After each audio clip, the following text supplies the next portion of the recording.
ನಮಸ್ಕಾರ ಎಲ್ಲರಿಗೂ. ಇವತ್ತು ನಾವು ಆಸಿಡ್ ಬೇಸಸ್ ಅಂಡ್ ಸಾಲ್ಟ್ಸ್ ಮೇಲೆ ಬರುವಂತ ಇಂಪಾರ್ಟೆಂಟ್ ಕ್ವಶನ್ಸ್ ಅನ್ನ ನೋಡೋಣ. ಫಸ್ಟ್ ಕ್ವಶನ್ ಏನಿದೆ, 4 solutions of A, B, C and D when tested with the universal indicator showed pH as 5, 7, 2 and 11 respectively. So they are asking which solution has more hydronium ions ಅಂತ ಕೇಳ್ತಾ ಇದ್ದಾರೆ. ಯಾವ solution ಅಲ್ಲಿ hydronium ion ಜಾಸ್ತಿ ಇರುತ್ತೆ? ಯಾವ solution P H ತುಂಬಾ ಕಡಿಮೆ ಇರುತ್ತಲ್ಲ ಆ ಸೊಲ್ಯೂಷನ್ ಅಲ್ಲಿ ಏನಿರುತ್ತೆ, ಹೈಡ್ರೋನಿಯಂ ಅಯಾನ್ ಜಾಸ್ತಿ ಇರುತ್ತೆ. ಇಲ್ಲಿ ನೋಡಬಹುದು ನಾವು the C solution as the P H 2 which is the lowest P H in the given solutions. So C is the answer of first question. Next they are asking which solution is neutral. Neutral solution ಯಾವುದು? ಯಾವ solution P H exact ಆಗಿ 7 ಇರುತ್ತಲ್ಲ ಆ solution neutral solution ಆಗಿರುತ್ತೆ. ಇಲ್ಲಿ ನೋಡಬಹುದು ನಾವು B solution has the P H of 7. So answer is B solution. Next they are asking which solution is the weak acid. Weak acid ಅಂದ್ರೆ ಯಾವುದು? ಯಾವ ಆಸಿಡ್ ಪಿ ಎಚ್ ನಿಯರ್ಲಿ 7 ಇರುತ್ತೆ ಅಥವಾ 7 ಗೆ ಹತ್ರ ಇರುತ್ತೆ ಆ ಆಸಿಡ್ ಅನ್ನ ನಾವೆಂತ ಏನಂತ ಕರಿತೀವಿ? Weak acid. ಇಲ್ಲಿ ನಮ್ಗೆ the solution A has the P H 5 which is near to 7. So A solution is the weak acid. Next question, what is the acid rain? Acid rain ಅಂದ್ರೆ ಏನು ಅಂತ ಕೇಳ್ತಿದ್ದಾರೆ. ನಮ್ಗೆ ಮಳೆ ಬರ್ಬೇಕಾದ್ರೆ ಮಳೆಯದು ನೀರಿರುತ್ತಲ್ಲ, ರೇನ್ ವಾಟರ್, ಅದ್ರದ್ದು ಪಿ ಎಚ್ 5.6 ಆರ್ ಬಿಲೋ 5.6 ಇದ್ರೆ ಅದನ್ನ ಏನಂತ ಕರೀತಾರೆ? ಆಸಿಡ್ ರೇನ್ ಅಂತ ಕರೀತಾರೆ. Next one is which gas is liberated when acid reacts with the metal carbonate. ಯಾವುದೇ ಮೆಟಲ್ ಕಾರ್ಬೋನೇಟ್ ಜೊತೆ ಆಸಿಡ್ ರಿಯಾಕ್ಟ್ ಆದ್ರೆ ಏನ್ ಬರುತ್ತೆ ನಮ್ಗೆ? ನಾವು ಬರೋ ಗ್ಯಾಸ್ ಯಾವುದು? ಕಾರ್ಬನ್ ಡೈಆಕ್ಸೈಡ್ ಗ್ಯಾಸ್ ರಿಲೀಸ್ ಆಗುತ್ತೆ. Next one, right the chemical name and molecular formula of baking soda. Baking ಸೋಡಾದ್ದು ಕೆಮಿಕಲ್ ನೇಮ್ ಮತ್ತೆ ಮಾಲಿಕ್ಯುಲರ್ ಫಾರ್ಮುಲಾ ಕೇಳ್ತಾ ಇದ್ದಾರೆ. ಕೆಮಿಕಲ್ ನೇಮ್ ಏನು? ಸೋಡಿಯಂ ಹೈಡ್ರೋಜನ್ ಕಾರ್ಬೋನೇಟ್ ಅಂತಾನು ಕರಿತೀವಿ ಅಥವಾ ಸೋಡಿಯಂ ಬೈಕಾರ್ಬೋನೇಟ್ ಅಂತಾನು ಕರಿತೀವಿ. ಅದರ ಫಾರ್ಮುಲಾ ಏನಿದೆ? NaHCO3 ಅಂತ ಕರಿತೀವಿ. Next one is when concentrated sulfuric acid is added to the test tube containing sodium chloride, the gas X will be released.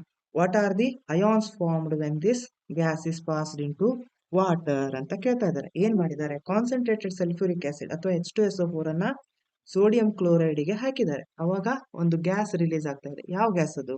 That's the chlorine gas ಅಂತ ನಮ್ಗೆಲ್ಲ ಗೊತ್ತಿದೆ. That's in the chloralkali process ಅಲ್ಲಿ release ಆಗೋ gas.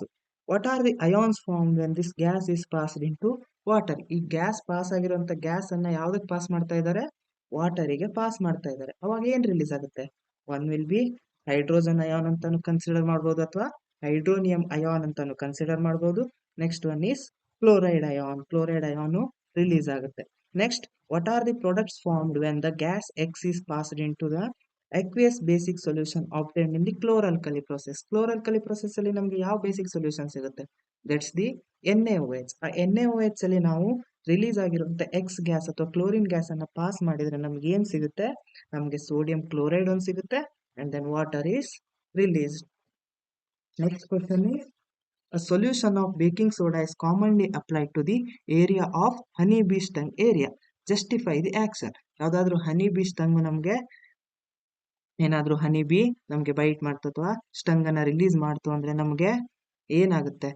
It causes the pain ಮತ್ತೆ irritation ಆಗುತ್ತೆ. Honey bee sting ಅಲ್ಲಿ ಏನಿರುತ್ತೆ? That contains ಮೆಥನೋಯಿಕ್ acid. ಒಂದು ಆಸಿಡ್ ಇರುತ್ತೆ. ಆ ಆಸಿಡ್ ಇರೋದ್ರಿಂದ ನಮ್ಗೆ ಪೇನ್ ಆಗುತ್ತೆ ಅಂಡ್ ದೆನ್ ಇರಿಟೇಷನ್ ಕೂಡ ಆಗುತ್ತೆ. ಅದನ್ನ ಕಡಿಮೆ ಮಾಡಕ್ಕೆ ಏನಿದೆ ನಮ್ಗೆ? ನಾವೊಂದು ಕೇಳಿದೀವಿ ನ್ಯೂಟ್ರಲೈಸೇಷನ್ ರಿಯಾಕ್ಷನ್ ಅಂತ. ಈಗ ಆಸಿಡ್ ಅನ್ನ ನ್ಯೂಟ್ರಲ್ ಮಾಡ್ಬೇಕು ಅಂದ್ರೆ ನಾವೇನ್ ಹಾಕ್ಬೇಕು? We have to give the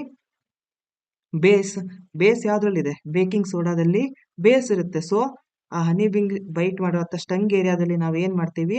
base ಅನ್ನ ಅಪ್ಲೈ ಮಾಡ್ತೀವಿ. ಅದರಿಂದ ನಮ್ಗೆ ಪೇನು ಕಡಿಮೆ ಆಗುತ್ತೆ ಅಂಡ್ ದೆನ್ ಇರಿಟೇಷನ್ ಕಡಿಮೆ ಆಗುತ್ತೆ. That gives the relief. Next question is what is neutralisation. Neutralisation ಅಂದ್ರೆ ಏನು ಅಂತ ಕೇಳಿದ್ದಾರೆ. ನಾವು ಆಸಿಡ್ ಮತ್ತೆ ಬೇಸ್ ಅನ್ನ ರಿಯಾಕ್ಟ್ ಮಾಡಿದ್ರೆ ನಮ್ಗೆ ಏನ್ ಸಿಗುತ್ತೆ? ಸಾಲ್ಟ್ ಮತ್ತೆ ವಾಟರ್ ಸಿಗುತ್ತೆ. That will be a neutral. So acid ಮತ್ತೆ ಬೇಸ್ ಅನ್ನ ಆಡ್ ಮಾಡಿದಾಗ ಏನಾಗುತ್ತೆ? ನ್ಯೂಟ್ರಲ್ ಸೊಲ್ಯೂಷನ್ ಆಗುತ್ತೆ. ಸೊ ಅದನ್ನ ನ್ಯೂಟ್ರಲೈಸೇಷನ್ ರಿಯಾಕ್ಷನ್ ಅಂತ ಕರೀತಾರೆ. The reaction between an acid and base to give the salt and water is known as neutralization reaction. Next question, name the acid present in the following substance. ಈ substance ಅಲ್ಲಿ ಯಾವ acid present ಇದೆ ಅಂತ ಕೇಳ್ತಾ ಇದ್ದಾರೆ. ಕರ್ಡಲ್ಲಿ ಯಾವ acid present ಇರುತ್ತೆ? You already know lactic acid. Gastric juice ಅಂದ್ರೆ ನಮ್ಮ ಸ್ಟಮಕ್ ಅಲ್ಲಿರುವಂತ ಜ್ಯೂಸ್ ಯಾವುದು? Hydrochloric acid. Next, what is the water of crystallization ಅಂತ ಕೇಳ್ತಾ ಇದ್ದಾರೆ. Water of crystallization is the fixed number of water molecules present in one formula unit of salt. ನಾವೆಲ್ಲ washing ಸೋಡಾದ್ದು formula ಗೊತ್ತಿದೆ ನಮಗೆ. ಏನು? Na2CO3 10H2O. ಈ 10H2O ಅನ್ನೋದು ಏನಿದೆಯಲ್ಲ, that's the water of crystallization. ಯಾವುದೇ ಒಂದು formula unit of the salt ಅಲ್ಲಿ ಅದ್ರ ಜೊತೆ ಏನು ವಾಟರ್ ಮಾಲಿಕ್ಯೂಲ್ ಪ್ರೆಸೆಂಟ್ ಇರುತ್ತಲ್ಲ, ಎಷ್ಟು ವಾಟರ್ ಮಾಲಿಕ್ಯೂಲ್ ಪ್ರೆಸೆಂಟ್ ಇರುತ್ತಲ್ಲ, ಅದನ್ನ ಏನಂತ ಕರಿತೀವಿ? ವಾಟರ್ ಆಫ್ ಕ್ರಿಸ್ಟಲೈಸೇಷನ್ ಅಂತ ಕರಿತೀವಿ. Next, name the salt used in the following process. ಈ ಕೊಟ್ಟಿರುವಂತ ಪ್ರೊಸೆಸ್ ಅಲ್ಲಿ ಯಾವ ಸಾಲ್ಟ್ ಅನ್ನ ಯೂಸ್ ಮಾಡ್ತಾ ಇದ್ದೀವಿ ಅಂತ ಕೇಳಿದ್ದಾರೆ. Removing of permanent hardness of water. Hardness of water ಅನ್ನ ರಿಮೂವ್ ಮಾಡಕ್ಕೆ ಯಾವ್ದು ಯೂಸ್ ಮಾಡ್ತೇವೆ? ದಟ್ಸ್ ದಿ ವಾಷಿಂಗ್ ಸೋಡಾ ಅಥವಾ sodium carbonate. Next, bleaching of wood pulp in the paper factory. Paper ಫ್ಯಾಕ್ಟ್ರಿಯಲ್ಲಿ ವುಡ್ ಪಲ್ಪ್ ಅನ್ನ ಬ್ಲೀಚ್ ಮಾಡಕ್ಕೆ ಯಾವ್ದು ಯೂಸ್ ಮಾಡ್ತೀವಿ? ದಟ್ಸ್ ದಿ ಬ್ಲೀಚಿಂಗ್ ಪೌಡರ್ ಅಥವಾ ಕ್ಯಾಲ್ಸಿಯಂ ಆಕ್ಸಿಕ್ಲೋರೈಡ್. Thank you.